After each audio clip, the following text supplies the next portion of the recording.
शेख अब्दुल्ला अंदलसी रहमतुल्लाह अलैह की सच्ची तौबा। हजरत शेख अब्दुल्ला अंदलसी रहमतुल्लाह अलैह बहुत बड़े आलिम और हाफिज कुरान थे।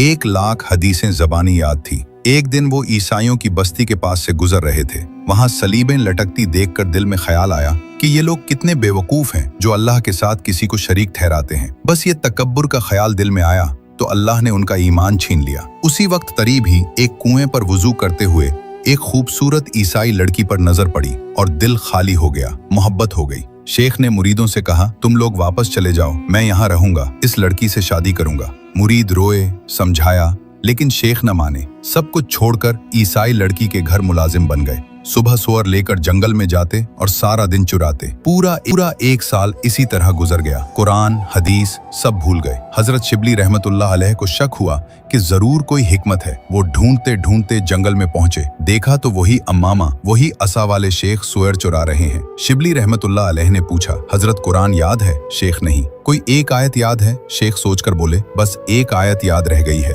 वमन युहिनिल्लाहु फमा लहु मिन मुकरिम। जिसे अल्लाह जलील कर दे उसे कोई इज्जत नहीं दे सकता। शिबली रहमतुल्लाह अलैह ने पूछा, हदीस याद है? शेख बस एक याद है, मन बद्दल दीनहु फक्तुलूह। जिसने अपना दीन बदला उसे कत्ल कर दो। ये सुनकर हजरत शिबली रहमतुल्लाह अलैह और शेख दोनों रो पड़े। शेख रोते रोते बार बार यही कह रहे थे, ऐ अल्लाह, मैंने कभी सोचा भी न था कि मुझे इस हाल तक पहुंचा दिया जाएगा। फिर अल्लाह ने तौबा की तौफीक दी, ईमान लौट आया, इल्म लौट आया। आखिर में शिबली रहमतुल्लाह अलैह ने पूछा, ये सब क्यों हुआ? शेख बोले, मैंने ईसाइयों को बेवकूफ कहा था। दिल में तकब्बुर आया कि मेरी अकल की वजह से मैं मुसलमान हूँ। अल्लाह ने फरमाया, ए अब्दुल्ला, तेरा ईमान तेरी अकल की वजह से नहीं, मेरी रहमत की वजह से है। मैंने तेरे दिल से ईमान निकाल लिया ताकि तू अपनी अकल पर गरूर न करे। ये कहानी बताती है कि ईमान अल्लाह की नेमत है, हमारी अकल और नेकी का नतीजा नहीं। जरा सा तकब्बुर दिल में आए तो सब कुछ छिन सकता है, और वही अल्लाह जब रहम करे